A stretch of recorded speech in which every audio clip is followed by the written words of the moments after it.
Disney, Disney, Disney. You are so beloved by the world, and you gave us so many things that we hold dear. Precious memories, cherished moments, wonder, magic, boners. I think that last one needs a bit of explaining.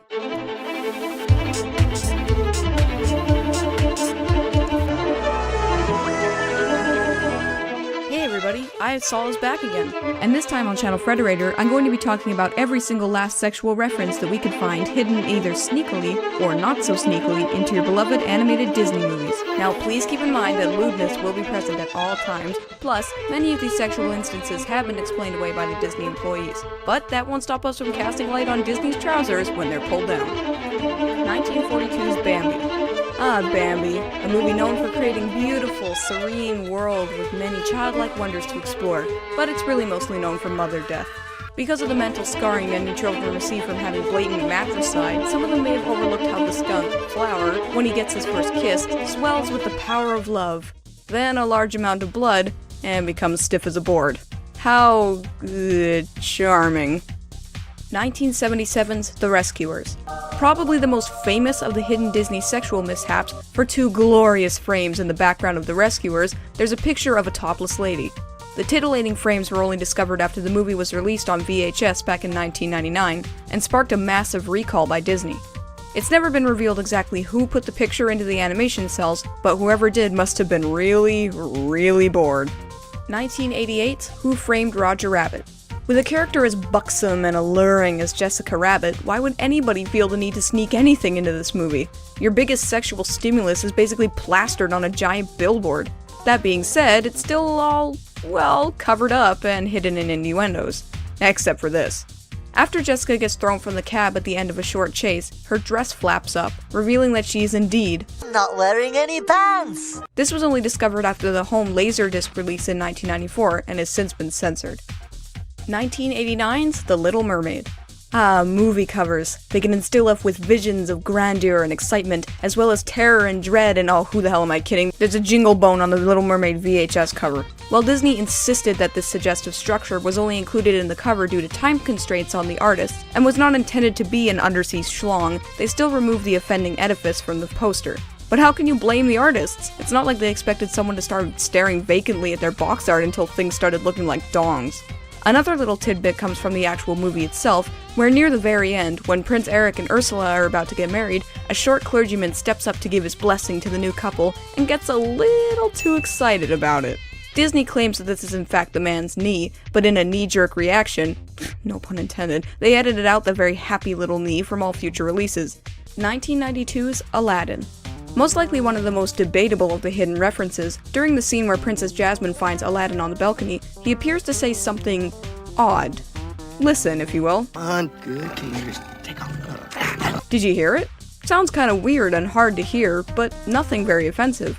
But people have insisted that the line is in fact a veiled reference to promiscuity, as it apparently sounds like Aladdin is saying, "Good teenagers, take off your clothes." Good, can you just take off? This movie's production staff denies this line, saying that, while it was ad-libbed during recording, the real line was supposed to be, "Good tiger, take off and go." But now that you've heard the other, more interesting version, it's impossible not to hear. Good, can you just take off? 1994's The Lion King. Definitely the most famous reference next to The Rescuers, when Simba flumps down in depression on a grassy cliffside, he makes some of the greenery rise up into the air, bringing with it some sex. You see it? Right there, it says sex. Well, not according to Disney, who claims that the reference actually says SFX, a signature of their special effects department. But who are you going to believe? Even if you trust in Disney's words, you'll never not be able to see anything but sex in that dusty cloud.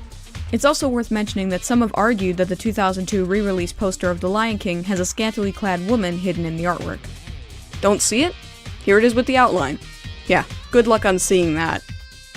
1996, The Hunchback of Notre Dame.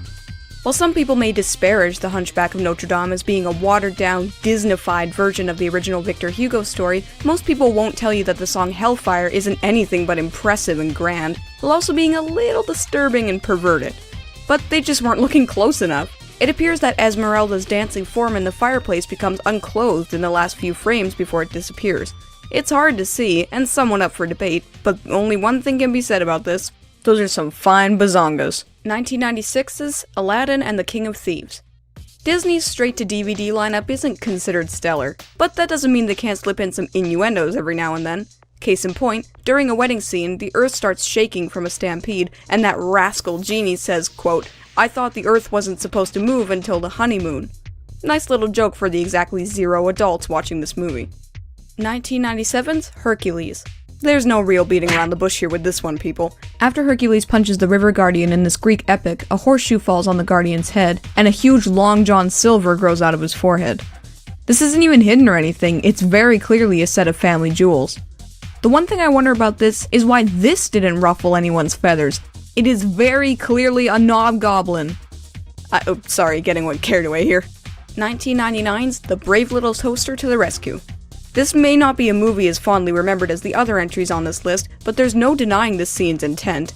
Rather than explain it to you and ruin it, I'd rather just show you the scene, and you can judge whether or not it's filthy. My memory banks are being stroked, and by an expert, and I can't keep it to myself any longer! Oh yeah, they went there. 2006's Cars. Most people who talk about Pixar don't regard Cars as one of their strongest films, and for a good reason. It doesn't do anything particularly mind-blowing, however, there are flashing cars in it. And by flashing cars, I mean cars that flash the headlights. Let's just say that if this movie starred humans instead of anthropomorphic vehicles, the rating would change from this to this in a heartbeat. 2010's Tangled. Tangled is a nice movie. It looks nice, sounds nice, and everyone just seems to have this niceness to them. But this reference doesn't come from the movie itself, no, but from one of its promotional posters. This one may be hard to see, so I'll help you see it. Now, let me highlight it for you. Look, Disney, it says sex! You can't SFX your way out of this one! 2011's Cars 2. This one is probably one of the most debatable ones, since it honestly could have just been from a lack of knowledge on the subject of 6 sexual internet videos, but in Cars 2, the villains of the movies are lemons, a slang term for old and beat up cars. And here they are seen having a party. A lemon party, as it were. If you don't know what lemon party is, consider yourself lucky. And no, sorry, but we won't be showing you any clips here. But be advised that this reference is, well, horrific if true. 2012's Wreck-It Ralph. What an awesome movie Wreck-It Ralph is, wouldn't you say? It's so much fun to see all those video game references blast onto the big screen in a gigantic mess of nostalgia. But there's one reference that may have a double meaning, where Ralph calls Pac-Man a cherry-chasing dot muncher. This is another one that may be up for debate, since the term cherry can refer to someone's virginity, but it most likely is just referring to the in-game cherries from Pac-Man's home game. I just hope Miss Pac-Man doesn't know. 2013's Frozen. During a scene where Anna and Kristoff ride together, Kristoff berates Anna's knowledge of her fiancé, Prince Hans, asking him what his foot size is, to which Anna replies, "Foot size doesn't matter." And you know what they say about foot size in men? Before I leave you, I'll just give you a couple bonus pictures here. They supposedly have suggestive content in them, but you be the judge of that.